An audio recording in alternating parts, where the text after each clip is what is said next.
안녕하세요. 한의사 강용혁의 심통부리기입니다. 오늘 주제는 아파야 산다는 명제입니다. 아파야 산다. 조금 생뚱맞나요? 아니면 아예 말도 안 되는 소릴까요?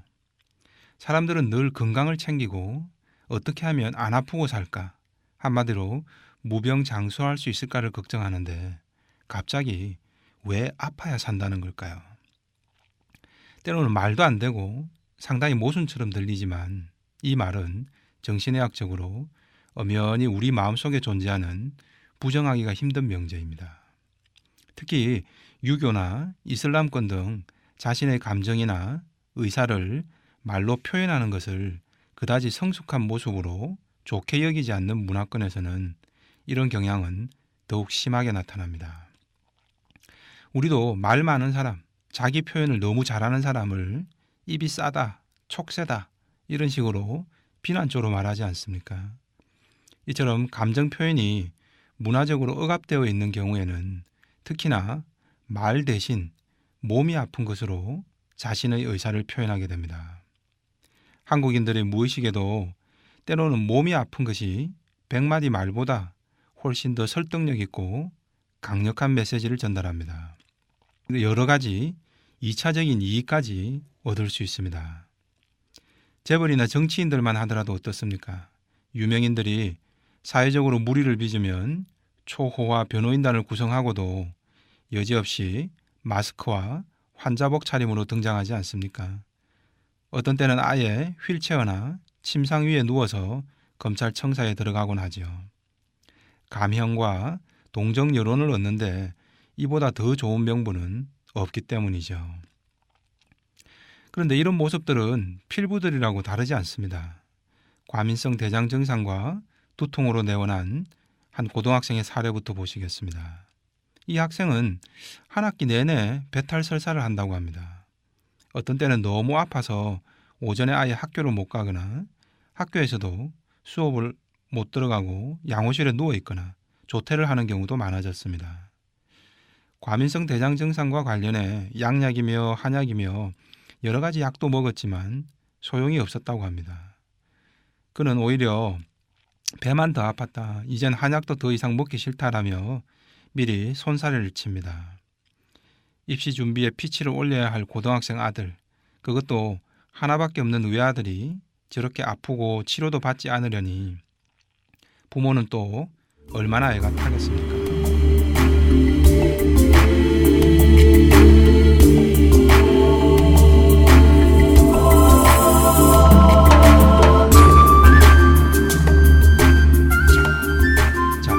환자는 왜 약을 먹었는데도 지금까지 낫지를 않을까요?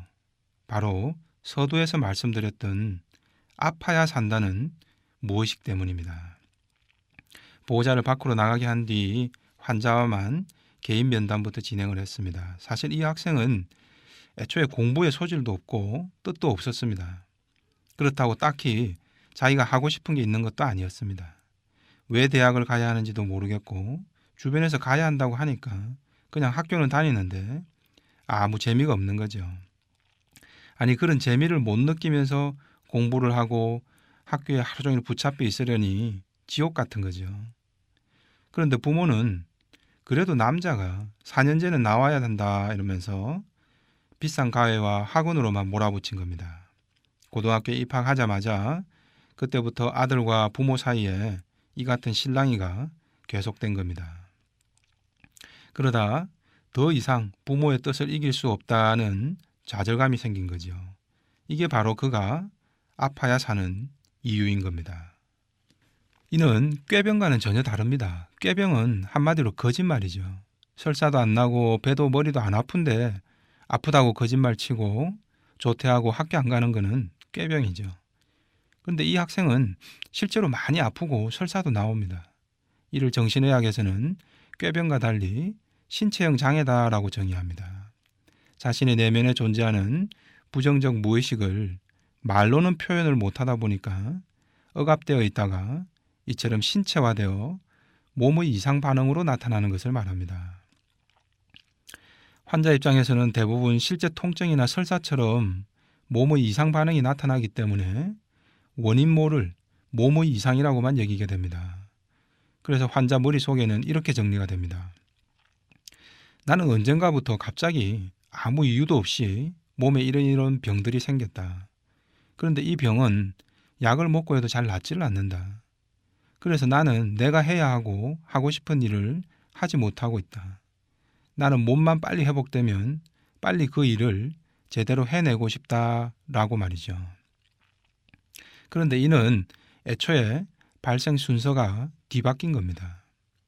어렵고 해결 불가능하다고 여겨지는 삶의 문제가 먼저 존재했고 그 해답으로 찾은 것이 결국은 아파야 산다는 명제였던 거죠. 그래서 아프기 시작했고 약을 먹어도 잘 낫지 않게 된 겁니다. 문제는 환자 스스로는 대부분 이런 심리가 자신의 내면에 존재하는지를 전혀 인지하지를 못하기 때문에 계속 원인 모를 몸의 이상이라고만 여기게 됩니다. 몸이 아픈 것은 분명 괴롭습니다. 그런데 치료를 받아도 낫기는커녕 몸이 아픈 현상이 계속 지속되는 경우에는 그 병 자체가 난치병이어서가 아니라 바로 아파야 산다는 무의식 때문일 때가 훨씬 더 많습니다. 몸이 아픔으로써 그 대신 얻는 2차적 이익이 계속 존재하기 때문이죠. 첫째가 바로 의무와 책임에서 해방됩니다. 몸이 아픔으로써 자신이 수행해야 하는 일을 하지 않거나 못해도 면죄부가 주어지죠. 흔히 우리 직장에서도 몸이 아프면 일도 잘 안 시키죠. 괜히 아픈 사람한테 일을 많이 시키거나 또는 일을 못한다고 혼내기라도 하면 오히려 더 모진 사람이란 비난이 돌아오기 쉽죠. 부모도 아이한테 마찬가지입니다. 아이가 저렇게 배가 아파 죽겠다는데 거기다 대고 공부해라 잔소리하기도 쉽지 않은 거죠. 이 학생의 경우에는 직면하기 싫은 학업이란 현실을 피할 수 있게 됩니다. 이는 꾀병으로 일부러 그런 것이 아니라 환자 스스로도 자기 마음을 모르고 놓쳐버린 겁니다. 무의식적으로 진행되는 것이죠. 둘째는 따뜻한 관심이나 애착, 동정 등을 얻어낼 수 있습니다. 몸이 아프면 주변에서는 모든 것을 올스톱하고 그 사람이 빨리 쾌차할 수 있도록 도와야 한다는 문화적 공감대가 있습니다. 이 학생의 경우도 고등학교 들어오면서부터 부모로부터 들었던 소리는 공부해라처럼 잔소리와 차가운 비난의 목소리뿐이었겠죠. 그런데 몸이 이렇게 아파버리니까 어머니도 아버지도 모두 자신의 몸을 걱정해 주죠. 말 한마디도 따뜻하게 해주게 되죠. 학교에서도 양호실에 가면 다른 선생님보다 다정하게 대해주죠. 의사도 걱정해주고. 별로 손해보는 장사가 아닌 거죠. 결국 몸이 아파야 산다라는 무의식을 더더욱 강화시키게 되는 겁니다. 그래서 계속 아파야 하고 더 아파야 한다는 무의식도 강해집니다. 처음에는 간혹 배가 아프던 것이 이제는 아예 매일같이 아프고 그걸로도 모자라 이젠 두통까지 와버린 거죠. 몸이 아파서 얻는 이득은 이것으로 끝이 아닙니다. 분노를 표출하고 상대에 대한 복수를 가능하게 합니다. 또한 상대의 뜻을 꺾고 내 뜻을 관철시킬 수 있게 됩니다. 강했던 상대를 약하게 만들고 약했던 내 입지가 강해져 버리는 거죠. 한 학기 내내 몸이 아파서 자기 역할을 제대로 수행하지 못하는 모습을 지켜보는 부모의 마음은 어떨까요? 애가 타죠. 그리고 속상합니다. 몸이 아픈 환자보다 그를 지켜보는 대상이 더욱 괴로울 수 있습니다. 이것이 바로 내가 몸이 아파서 내가 해야 할 일을 하지 못하게 됨으로써 상대를 괴롭게 만들 수 있는 거죠. 우회적이며 수동적인 공격과 복수가 가능해지는 겁니다. 그동안 그토록 싫다라고 공부하기 싫다라고 말로 아무리 해도 소용없었던 부모의 강력한 고집마저도 내 몸이 아파버림으로써 단박에 해결이 돼버리는 거죠. 충분히 아파야 할 가치가 있는 셈이죠.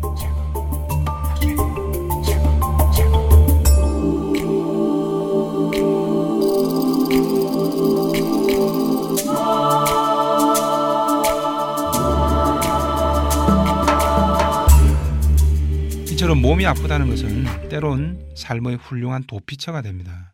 의무와 책임에 대한 면죄부를 주고 또한 내 목소리를 관철시키고 상대의 의지를 꺾는 명분이자 무기가 되죠.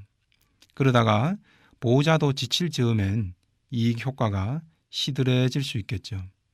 이때 환자의 무의식은 다시 갈등하게 됩니다. 이제 포기하고 원래의 현실로 돌아가야 하나? 아니면 아직은 돌아가기 싫다? 둘 중에 후자를 선택하게 되면 그럼 더 심하게 아파야겠다는 무의식이 강해집니다. 결국 끝없는 질병의 고통에 빠져들죠. 머리끝부터 발끝까지 늘 어딘가 아픔 속에서 살아갑니다. 검사를 해도 또렷한 원인도 나오지 않고 약을 써도 약효가 전혀 엉뚱한 반응을 보이게 됩니다.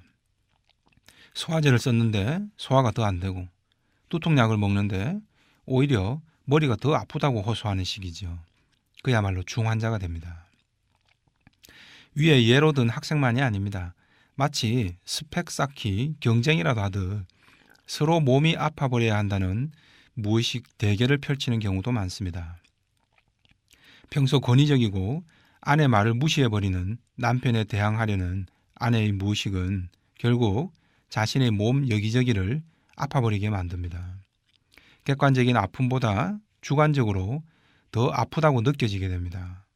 아내가 몸져 눕는 것은 관심 환기와 함께 아내의 뜻을 관철시킬 수 있는 분위기가 조성이 됩니다. 그래서 이런 분들은 한의원에도 그냥 혼자 잘 안 옵니다. 꼭 남편을 대동하고 오죠. 고의라기보다는 이 역시도 무의식에서 자신도 모르게 이어지는 행동입니다.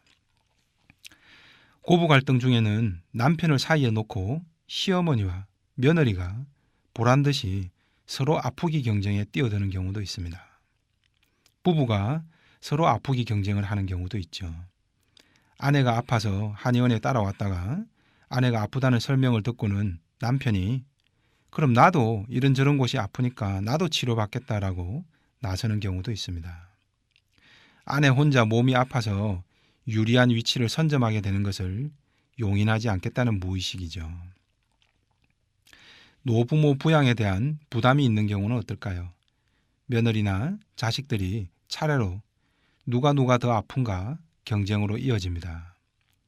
당연히 몸이 조금이라도 덜 아픈 사람이 부모를 더 모셔야 하는 상황에 놓이기 때문이죠. 결국 계속 몸이 아파버릴 수밖에 없는 이유가 존재하는 겁니다. 이들 스스로는 이런 심리가 자신에게 내재되어 있다고는 꿈에도 상상을 못합니다. 그저 실제로도 자신들은 몸이 아픈 걸 느끼고 증상이 있기 때문에 설석같이 몸에 이상이 있는 걸로만 여깁니다. 심지어 의사에게도 나는 갈등하거나 스트레스 받는 일은 하나도 없다라고 말합니다. 자신의 부정적 정서를 의사에게 들키지 않으려는 방어적 무의식 때문에 이 같은 심리적 저항을 보이게 됩니다. 무의식적으로 자기도 모르게 연막을 치는 거죠. 내 병은 원인이 없다. 내 몸의 이상은 계속되고 있다. 나는 고치려고 노력하지만 그래도 증상이 어쩔 수 없이 계속 나타난다. 그래서 나는 지금 이대로 뭔가를 해낼 수가 없다. 이런 마음의 결론을 흔들기가 싫은 겁니다.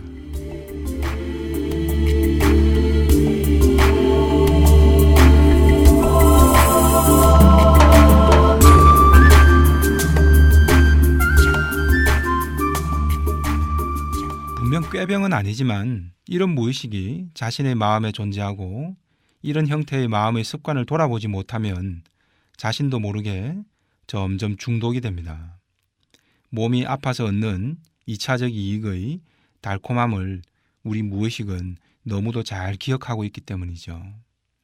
특히 어릴 때 이런 심리가 각인되면 회피성 또는 의존성 인격이 형성되면서 조금만 골치 아픈 상황에 직면하면 자동 반사적으로 몸이 아파버리게 됩니다. 부모가 또 이런 모습을 자주 보이게 되면 그 자녀들 또한 자연스럽게 이걸 배우게 됩니다. 삶의 크고 작은 난관에서 몸이 아파야 산다라는 무의식으로 도망쳐버리게 됩니다. 또 어릴 때 조금만 아이가 아파도 부모가 호들갑스럽게 병원을 자주 데려가거나 지나치게 염려하는 모습이 반복되면 그런 가정 분위기도 이런 원인이 됩니다. 사소한 신체 증상도 심각하게 받아들이려는 심리적 태도가 만들어지는 거죠. 또 부모가 자기 감정 표현을 지나치게 억압하고 통제했다가 신체형 장애로 몸이 아파버리는 식으로 표현하는 것을 보고 자란 경우에도 마찬가지겠죠.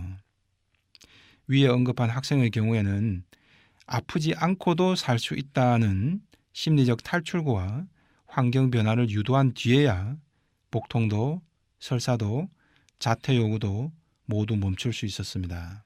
그렇지 않고는 아무리 좋은 약을 쓰고 검사를 해봐도 뾰족한 수가 나오지 않습니다. 차라리 꾀병이 낫습니다. 필요악의 거짓말처럼 꾀병으로 적당히 힘든 것을 피하는 것도 필요한 삶의 기술입니다. 그러나 이 같은 신체형 장애는 꾀병보다는 훨씬 더 큰 병이라고 볼 수 있습니다. 세상 전부를 속이는 것보다 어쩌면 자기 자신을 속이고 자기 자신에게 속고 있기 때문이죠. 꾀병은 적어도 자기가 자기 마음을 놓치고 있는 건 아닙니다. 하지만 신체형 장애는 자기가 자기 마음을 모르고 놓쳐버리는 겁니다. 궁극에는 항상 몸이 아파야 하고 즐겁지 않은 인생을 살아가야 합니다. 내 인생을 녹슬고 지치게 만드는 거죠. 이 과정에서 잘 낫지 않는 몸이나 질병을 명분 삼고 상대와 세상을 원망하게 만듭니다. 결국 이는 내가 나 자신과의 소통이 제대로 되지 않고 내 중심을 잃었기 때문에 발생한 겁니다. 몸이 아니라 자기 마음을 놓친 대가가 이렇게 크게 이어질 수 있는 겁니다. 그래서 동서고금의 현인들은 저마다 자기 마음을 돌아보는 공부가 가장 큰 공부라고 한 것이겠죠. 이상 한의사 강용혁의 심통부리기였습니다.